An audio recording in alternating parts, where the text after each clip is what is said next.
what's the easiest is not always the thing that you're going to get the most joy out of long term. And I know that some of the work that I live with is not easy, but you find the beauty in it and you love the stories in it and the person behind it, and it makes you think there's other reasons to buy art than just beauty. Yeah.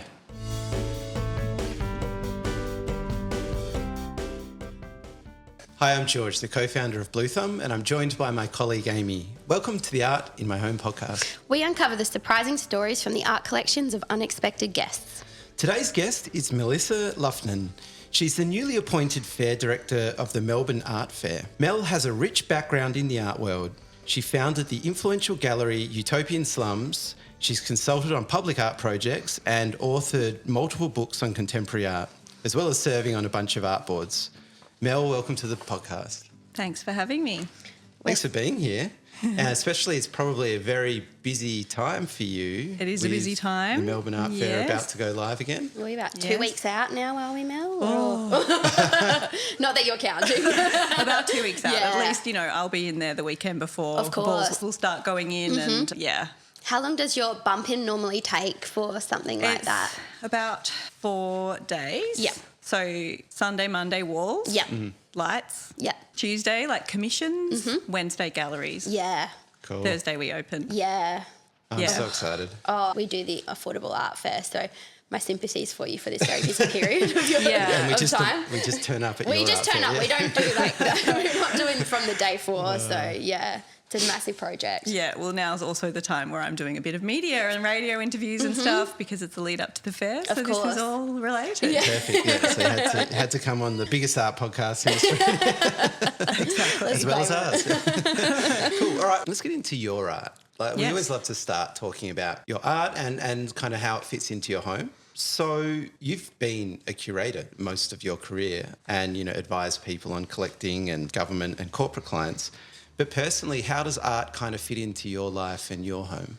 I would say it sort of started when I was running the gallery. I never really thought of myself as a collector, but artists would love having a show with me and want to give me something, even if it was process-based or a sketch or something small like a memento from the show. And it sort of started happening organically where I had all these kind of things in my house that reminded me of the journey that I'd been on with these artists and had a relationship with them. And then as I got a bit older and had a little bit more money to start buying art, I wanted to buy from artists who I'd admired and had relationships with or met along the way, or just been following their practices and been a fan for a really long time.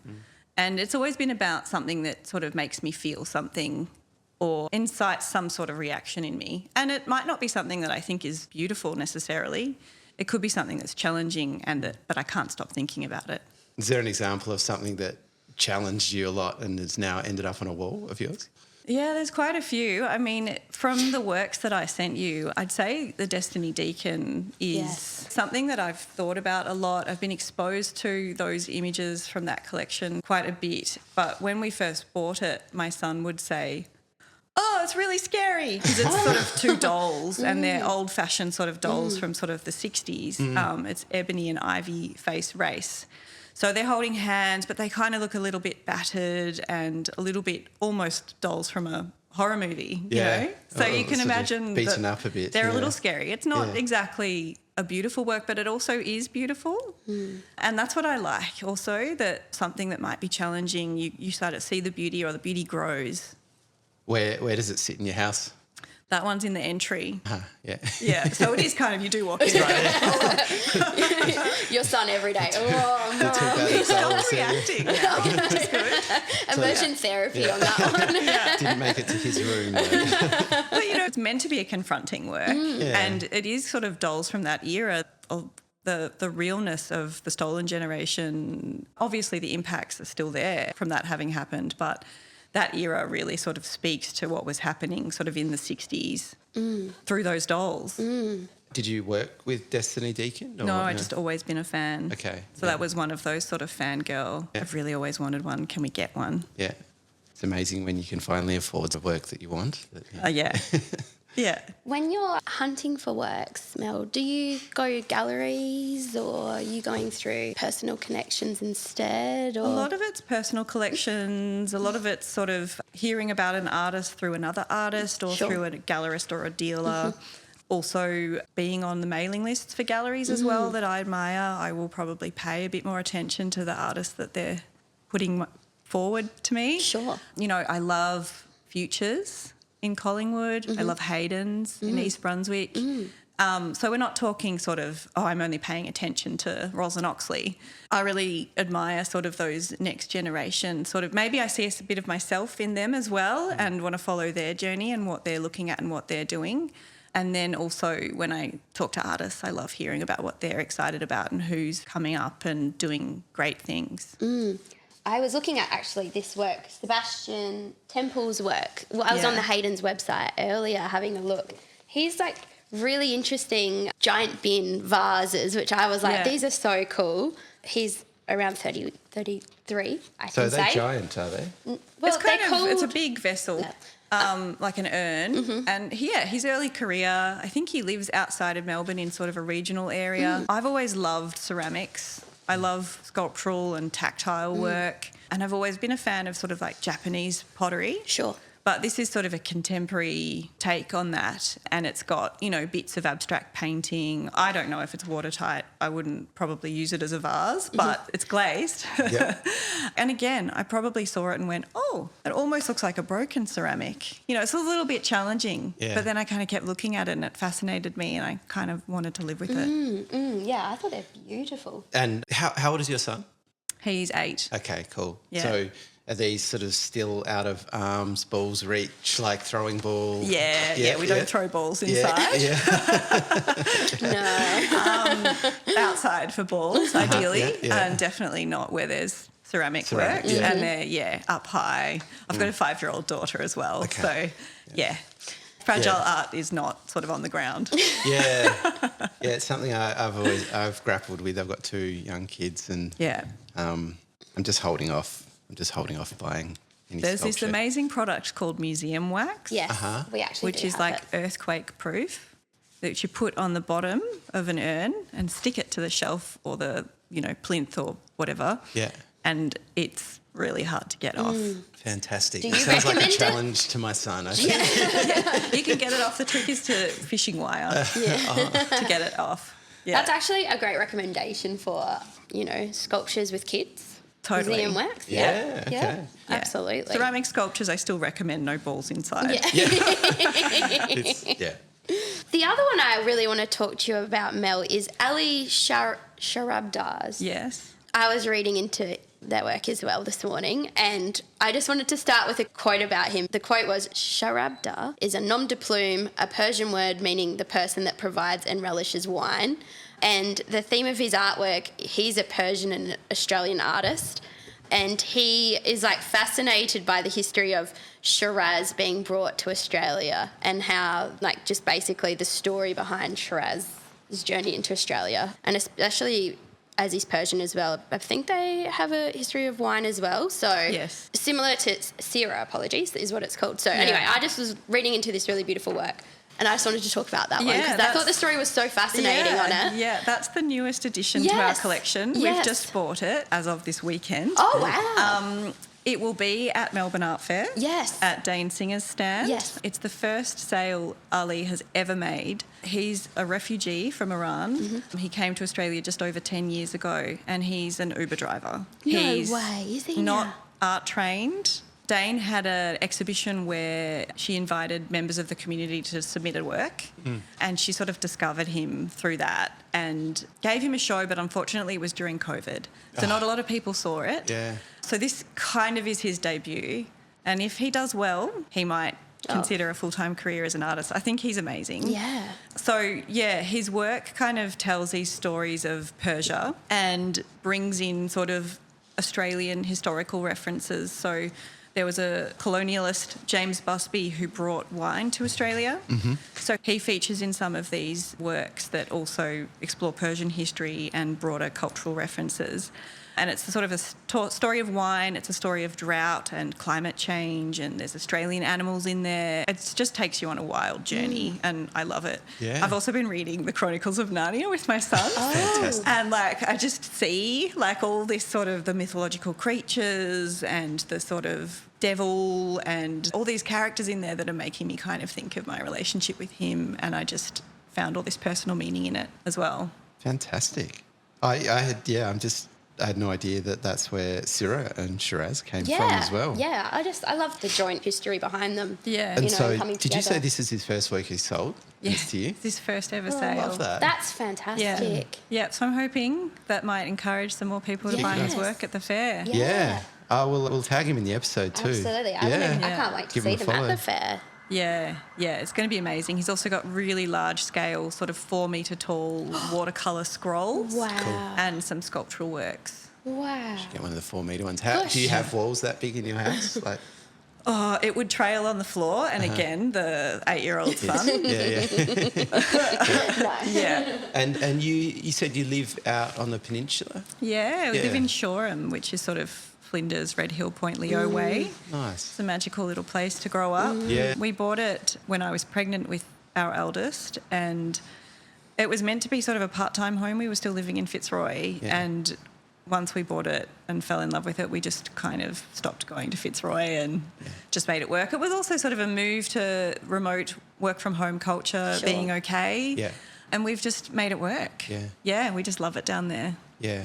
Because I saw a write-up of your Fitzroy place online, and it's like beautifully decorated, like amazing furniture and art. And was it kind of like a nice project to start with a home Yeah, down we there to actually do? found it a lot harder. It's a 1950s glass box.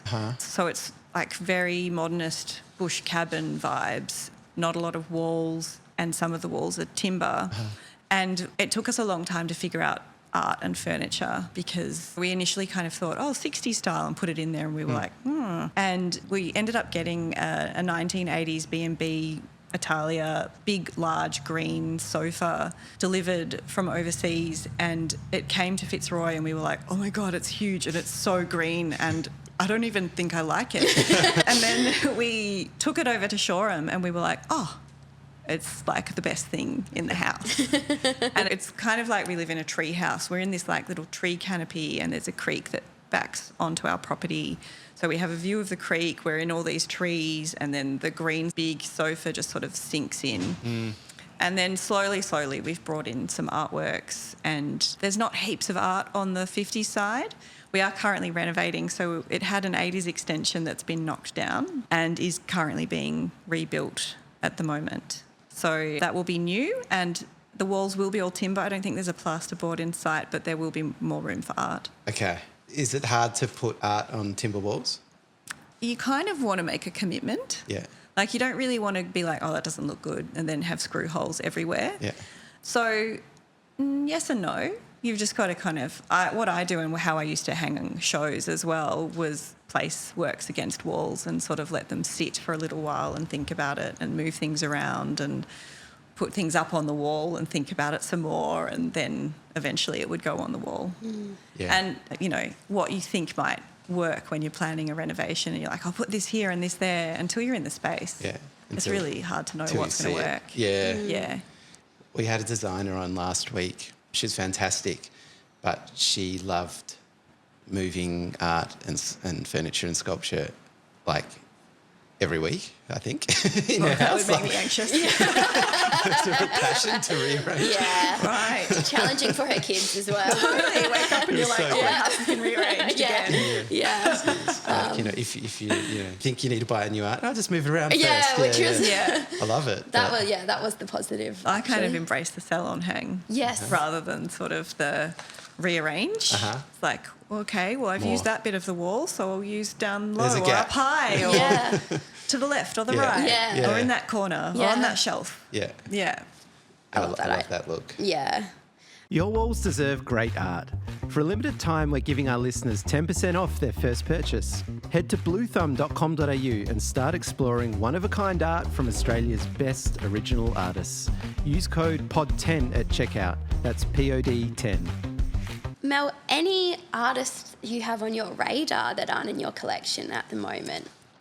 Zara at Futures just sent over an amazing painting from Matilda Davis. She had a solo at Melbourne Art Fair last year with horses' heads and sort of this abstract sort of swirling colours and sort of sculptural soft textile frame, which kind of rocked my boat, but I don't know if we can afford it.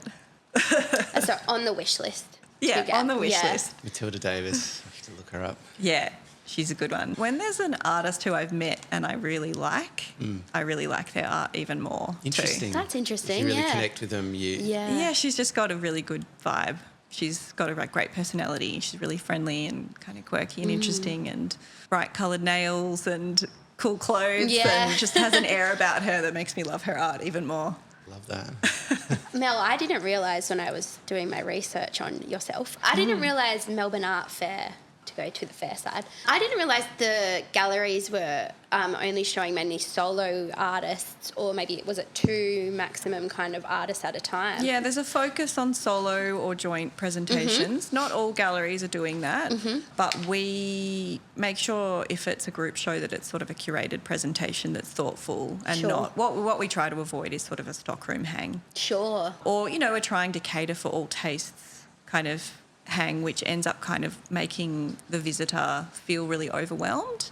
It's kind of an assault on your senses when you walk into a fair and all the walls are jam-packed and there's just so much to see and so many different styles and genres and colours, and if you compare that back, I think it's more impactful and it results in a better result for the artists and the galleries ultimately too.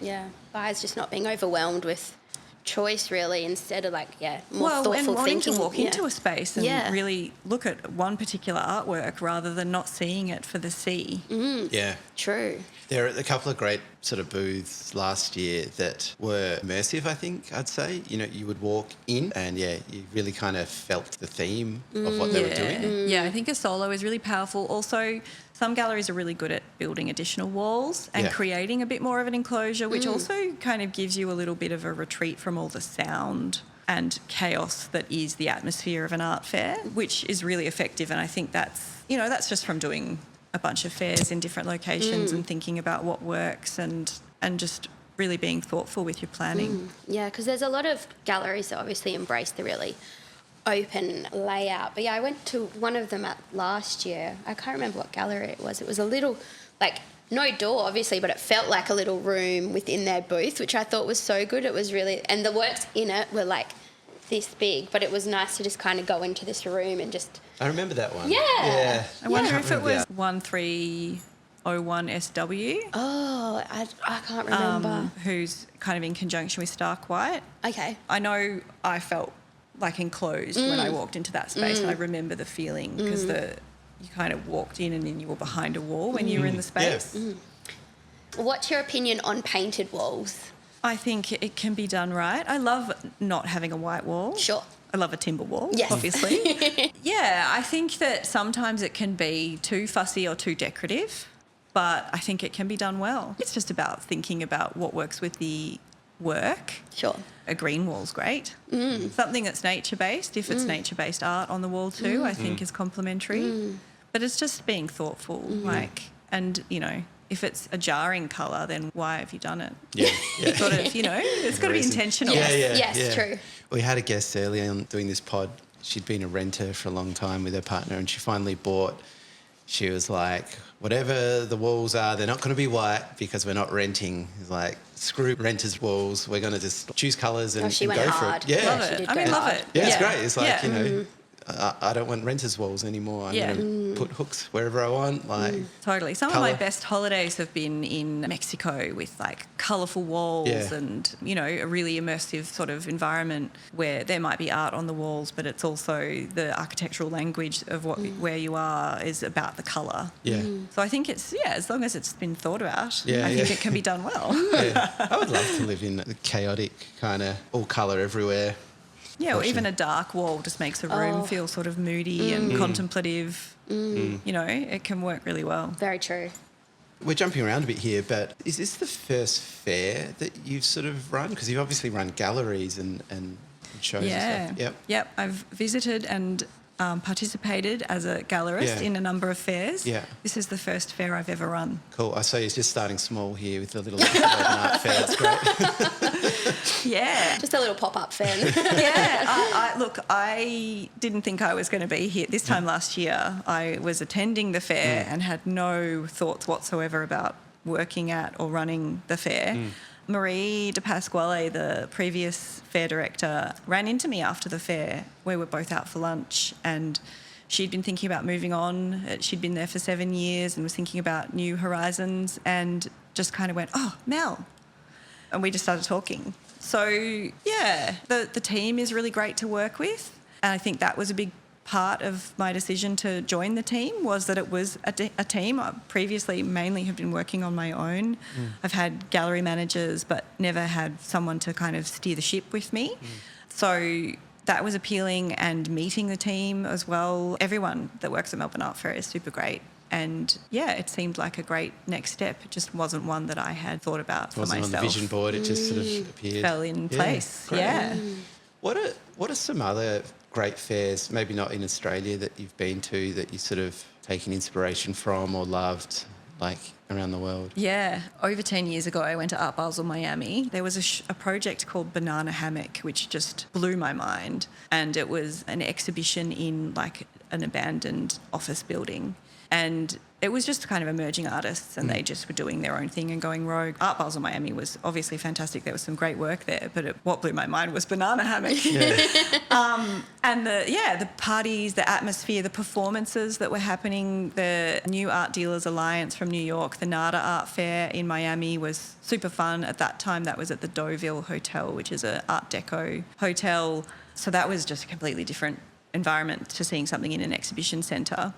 And then they had a series of performances. I think the performers were largely in drag, but I saw an epic performance, and I'm ashamed to say I don't know the name of the performer, who kind of stepped into the pool and was singing Lady Gaga, and then opened their mouth and sort of fake blood came out. Oh my God. And they were in the pool, and it was just like, it was incredible. Yeah. On the other side of the coin, some of the serious fairs like Frieze, London, Berlin, I exhibited at Art Forum Berlin.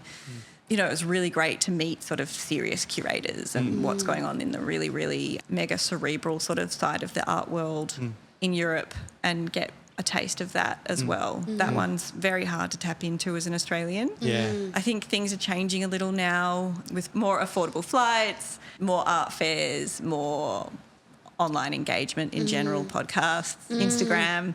But definitely when I was a dealer, I felt the geographic sort of isolation. Yeah. And, exhibiting, for example, at Art Basel Hong Kong, it was great to meet curators and collectors there, but I really only sold to my existing collector base. Really? And some expats, Yeah. some Australian expats. Yeah, Yeah. interesting. So I think it's just more Australians getting out there will change that. It's Yeah. just a really slow process. Yeah. That was going to be my next question is, obviously you'd meet amazing artists and curators at these international fairs, but what about the collectors? How do they discover you apart from just seeing your booth when you're there? Well, a lot of the really big-time collectors have art advisors. Right. So it's good to sort of get in front of them if you can. That can be a hard thing to do. Yeah. So also press, anything you can do to kind of get yourself out there as an artist or a gallerist is worthwhile. Yeah. And word of mouth. And, I know some of the most influential things that have happened in my journey have been like James Mollison, who's now no longer with us, former director of the NGA, who bought Jackson Pollock's Blue Poles famously a long time ago, came to Utopian Slums in my early years and started vigorously following one of the artists I was showing, Brendan Huntley. And then a whole guard of curators and collectors came through. And I think James had heard about Brendan through Ben Armstrong, who's an artist that shows at Tolano. Sometimes it's just word of mouth. Yeah. And if you're doing something that's good, people will see it.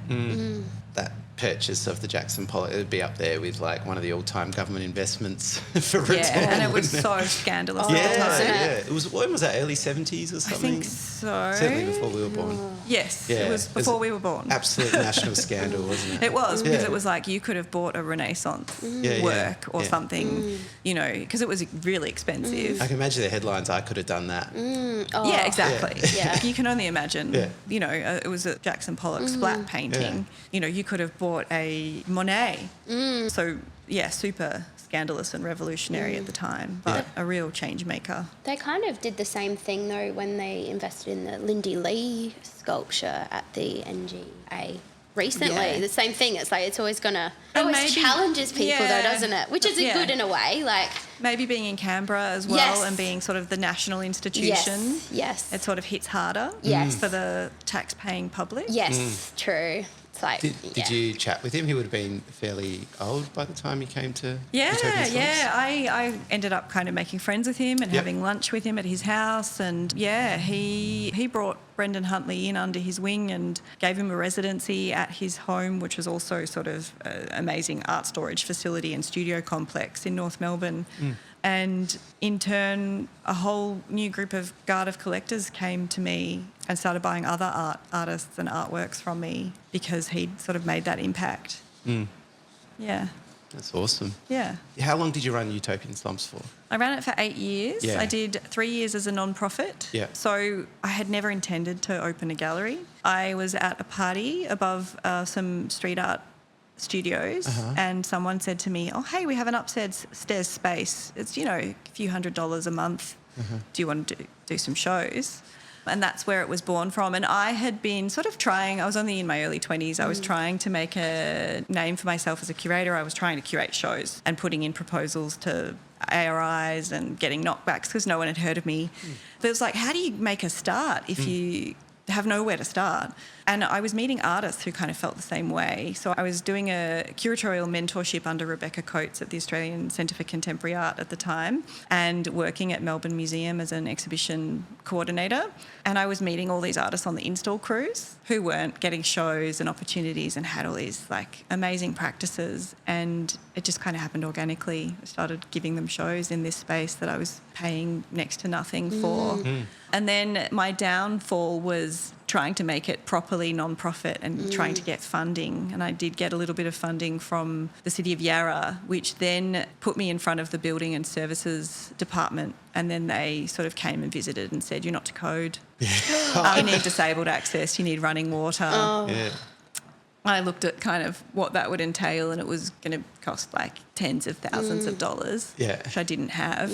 So I was like, well, I've met James Mollison, I've met all these new collectors, I've got artists that are having sellout shows all of a sudden. There's something here. I'm just going to have a go at doing this properly. And so I went into Guildford Lane in the CBD. And, being a young woman, the real estate agent said to me, are you sure you can pay this rent?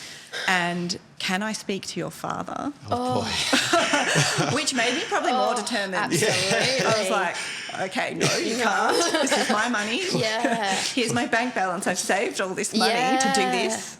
Oh, my God. And I did it. Infuriating. And then after 5 years, I had a 5-year lease. After 5 years, the real estate agent said to me, your rent's going to go up. I can't tell you how much it's going to be until you sign a new lease. No. If you don't like it, you can take me to VCAT. So at that point, I was doing international art fairs. I was breaking even. I'd been consulting that whole time to pay myself a wage because I wasn't paying a wage through running the gallery. I was just kind of paying the rent. At that time, I decided to close and just consult. Yeah. That's terrible. Like ultimately, the real estate agent even just wanted to go about things like that. Yeah, Like, I mean, it's just commercial. Isn't And then, it? the rent went up to, I think I was paying $40,000 a year and it went Yeah. up to 75, Yeah. which I couldn't have Yeah. afforded. Of course, And then a yeah. cafe moved in. Yeah. You can afford $75,000 a year somehow. Gosh. And still there running a successful cafe. So God. clearly, Yeah. Wow. Like you didn't sign with a blank. Yeah. I know. Thank- no. I That seems incredible against the to- law, doesn't So it? apparently blackmailing. it's legal in the commercial No. Wow. Really? world. That's like- insane. That's blows my mind. But also, I'm very glad that ChatGPT exists these days, and you can dump contracts in. And Yeah, and look, I probably should have gone and got some pro bono legal advice and fought back on that, but I was young and naive and kind of like, oh, I don't want to have to go to court. No. yeah. So I just kind of closed. It was good. Sadly. So you went to work for Anna Schwartz I did straight after briefly. that. Yeah, for briefly, yeah. How Yeah. did you find the jump though? Look, I didn't stay for long. Anna came to me sort of with a idea that she would eventually retire and Yeah. I'd run the business. And then I think found it really hard to let go of the reins. Yeah, sure. And once I kind of came to that realisation that it wasn't going to happen, I decided that it wasn't for me. But that was also part of the decision to close. Yeah. I'd received that offer from Anna. Yeah. Yes. And then I continued consulting to her for a little while Sure. and managed one of her public art projects that I'd initiated. And then just kind of went out on my own, continuing the focus on public art. Yeah. A few private clients, but mainly sculpture, mainly installation, mainly outdoors. Fantastic. What are some of the sort of outdoor public art installations that you've worked on that you love or proud Yeah. of? So the project with Anna Schwartz was, I don't know if it's been rebranded, but at the time it was called M Docklands, which was a hotel in Docklands. So that's a light installation from Brendan Van Heck in the ceiling and a video installation from Daniel Crooks. And then I also did some small works, well, I shouldn't say small, things on a shoestring budget with some of my more early career artists. So we did a large sort of Matisse dancing figure with Sana Mestrum outside Bray in Colac. Beautiful. A big sort of wall sculpture from Caleb Shea at a apartment development in South Yarra. And also worked on some big projects that had sort of like EOI processes and government stakeholders. So I worked with 6 Degrees Architects on the conversion of Dandenong Masonic Hall into an art gallery. Cool. Worked with Neo Metro and BKK Architects on the art at Jewel Station in Brunswick. So, yeah, there's been some fun projects. I've probably skipped a few. There was one in Craigieburn that I worked with Lend-Lease and Right Angle Studio on, which is Jem Selig Freeman and Laura Woodward, which is an installation of tubular bells, which is interactive. Cool. Which was fun. Also tricky, kind of getting it right with interactive works and the public and making sure it's robust. Yeah, True. making sure it can stand up to the thrashing people give it. Exactly. Yeah. Yeah, and, you know, kids. Yeah. And vandals too. Yeah, You've got to yeah, kind of think about that Very too. true. Very Man, true. You must have a good ability to coordinate stakeholders. So I'm in awe of people who can, because Yeah. you know, working with the count, like to get this mural on our gallery here. Yeah. It was more work for me than launching into the United States our company. Yeah. Dealing with this council. Well, you're familiar with the city of Yarra I anyway. am. So yeah. I moved out of it. Yeah. Look, for me it was refreshing because I was ready to take a break from managing artists and dealing with collectors. And not that that's a bad thing, but I was ready to take a break. Yeah. And working with architects and developers and council, when you're the art expert, is kind of fun. Okay. So I enjoyed it. There are definitely times where it's really just boring project management. Ultimately, working in a team where you're the art expert but everyone's got their own niches, and I wasn't really that across OH&S because there's already an OH&S person, kind of meant that it was pretty fun. Yeah. It's pretty, yeah. That does sound like a fun job. Yeah, and you know, a public artwork, you get to sort of put together a judging panel and write a set of criteria and really think about like what makes a good public artwork. Yeah. And sometimes that can go awry depending on the different perspectives of the judging panel. Sure. Because it's not just you saying, well, this works the best. You've got to kind of justify it against the criteria and in a panel. Yeah. But it's an interesting process. Yeah. And you can go to Jewel Station and look at the tubular bells that you Yeah, helped well, that put one's there, at right? Craigieburn Central. Okay, right, yeah. The installation at Tubular Bells is a series of bronze works with Fleur Summers, which was in collaboration with some primary school students where they all sort of put indentations of their fingers in the bronze works. Oh, cool. That's really cute. Yeah, Yeah. love that. Mel, you also wrote a book, Australiana to Zeitgeist, Mapping and Changing the Landscape of Australian Contemporary Art. How was it writing a book? That was a little challenging, I have to say. Again, Thames and Hudson came to me and sort of said, we want a voice from sort of the young emerging art scene. We want to make contemporary art accessible to a broader public. Maybe it becomes a school textbook. So it was really interesting thinking of artists within the framework of alphabetical themes, and also distilling the language of artist statements into something that made sense. Was like, oh yeah, actually this is a whole page of jargon. Yeah. And what actually is this art about? Some artists are better at communicating their practices than others. But when you are trying to take it out of art speak and into sort of everyday terms, it was a really interesting process, which has definitely carried me through in my own practice as a curator and director. But a sort skill of to how translate communicate it. art to the broader public. Absolutely. Yeah. Yeah, try and interpret some of those artists. Yeah. briefs or whatever they. And look, that book did receive some criticism at the time. I was trying to fit artwork into a mould and working with a publisher, and again, young and naive, I didn't write about enough artists of diverse backgrounds and regret that. And if I'd had it the chance again, I would do it differently. Okay. Yeah. Did the criticism help? Yeah, it's helped my out? perspective further along in life, for sure, and in making sure there's inclusion from various diverse perspectives in the arts. And that's hopefully you'll see that play out in the fair. Yeah. Well, on that, actually, can you give any hints as to what we can expect for this year's fair? That might be different, or things that you're excited about that you've brought to it for 2025? It's going to be really fun. I will have to say I came on board sort of mid to late last year. A lot of the really exciting stuff was already in train, so I can't own it all. Just claim it. But there's going to be a really amazing big installation from Yona Lee, who's an Auckland-based artist, in conjunction with Govert Brewster Art Gallery Len Lai Centre. And that's like an installation of networked digital objects that kind of all are Wi-Fi operated and interact. Cool. Which will be really fun. Yeah, I can't wait to see that. I love that stuff. It's going to be really fun. There's a video work from Dawn Ung, who shows a Sullivan Strumpf that's in conjunction with Quag Goma, Queensland Art Gallery, Gallery of Modern Art, which is part of the Asia Pacific Triennial in a multi-channel version, but this will be the single-channel version, which is a frozen block of coloured pigment that's slowly melting over time. Really beautiful, and that's at the entrance to the fair. We will have a big suspended painting from Jean Pascoe White, bejewelled hearse from Paul Yor, woven sculptures from Kim R. Sam. They're all going to be in the piazza.